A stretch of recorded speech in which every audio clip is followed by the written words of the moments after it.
And on December the 3rd, residents from the Oli block untouched in Hong Kong, China's deadly housing complex fire were allowed a brief return on Wednesday.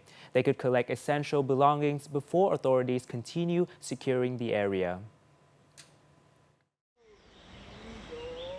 The residents of Wang Chi House had to register with the authorities outside the building, and only 2 residents per flat were allowed to enter for up to 1.5 hours to collect as much as they could carry. I feel exhausted and very worn now. I hope after I pack up, I can feel more settled. Hong Kong, China has launched an independent inquiry to determine the cause of the inferno and prevent future tragedies. Luckily, our flat is still okay. I'm taking personal items and work documents because my place is very small anyway.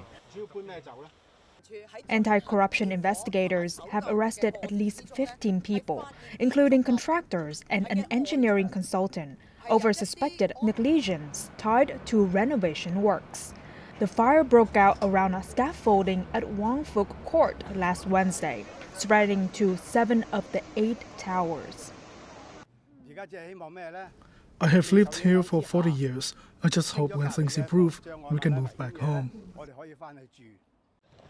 The death toll has climbed to at least 156, with around 30 still missing.